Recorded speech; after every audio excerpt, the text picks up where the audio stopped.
சமயபுரம் மாரியம்மன் கோவில் உற்சவருக்கு தீபாரதனை காட்டும் பொழுது தீ விபத்து. 2 அர்ச்சகர்கள் கையில் தீக்காயம். திருச்சி தனியார் மருத்துவமனையில் அனுமதி. அம்மனுக்கு பரிகார பூஜை செய்தனர்.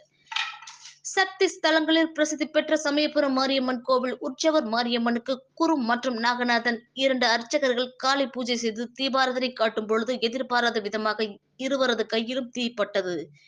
இதனால் இருவர் கையிலும் தீக்காயம் ஏற்பட்டது. சக்தி ஸ்தலங்களில் பிரசித்தி பெற்ற சமயபுரம் மாரியம்மன் கோவிலுக்கு தினமும் ஆயிரக்கணக்கான பக்தர்கள் வருகை தந்து சாமி தரிசனம் செய்து தங்களது நேர்த்திக் கடன்களை செலுத்திவிட்டு செல்வார்கள். இந்நிலையில் நேற்று முதல் உலக நன்மைக்காகவும் பக்தர்களின் நலனுக்காகவும் சமயபுரம் மாரியம்மன் பச்சை பட்டினி விரதம் தொடங்கி பங்குனி மாதம் கடைசி ஞாயிற்றுக்கிழமை 28 நாட்கள் அம்மன் விரதம் இருப்பார். இதனால் ஒவ்வொரு ஞாயிற்றுக்கிழமையும் வெளி மாவட்டங்களில் இருந்து பூக்களை கொண்டு அம்மனுக்கு சாற்றி வழிபடுவார்கள். இந்த நிலையில் இன்று அதிகாலை 5:40 மணியளவில் உற்சவர் அம்மனுக்கு கோவில் குருக்கள் குருவாயூரப்பன் மற்றும் நாகநாதன் பூஜை செய்து தீபாரதனை காட்டும் பொழுது உற்சவர் அம்மனுக்கு மேலே அமைக்கப்பட்டிருந்த வெட்டிவேர் பந்தலில் எதிர்பாராத விதமாக தீப்பற்றியது. குருவாயூரப்பன் நாகநாதன் 2 குருக்களும் தீயை அணைத்த போது இருவரது கை, தலை, உடம்பில் தீக்காயம் ஏற்பட்டது.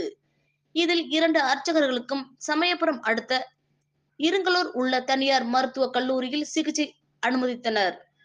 அங்கு அவர்களுக்கு முதலுதவி அளிக்கப்பட்டு பின் மேல் சிகிச்சைக்காக திருச்சியில் உள்ள பிரபலமான தனியார் மருத்துவமனையில் அனுமதிக்கப்பட்டுள்ளார். மேலும் உற்சவர் அம்மனுக்கு தீபாரதனை காட்டும் போது தீ விபத்து ஏற்பட்டதால் உற்சவர் அம்மனுக்கு பால் அபிஷேகம் மற்றும் பரிகார பூஜைகளான வஸ்திர ஹோமம், வாஸ்து சாந்தி ஹோமம் மற்றும் சாந்தி ஹோமம் செய்தனர். சக்தி ஸ்தலங்களில் பிரசித்தி பெற்ற சமயபுரம் மாரியம்மன் கோவில் உற்சவர் அம்மனுக்கு பூஜை செய்து தீபாரதனை காட்டும் போது தீ விபத்து ஏற்பட்ட சம்பவம் பக்தர்களிடையே பெரும் அதிர்ச்சியை ஏற்படுத்தியுள்ளது. கோவிலில் தீ விபத்து எப்படி ஏற்பட்டது என்று குறித்து தீயணைப்பு துறையினர் விசாரணை செய்து வருகின்றனர்.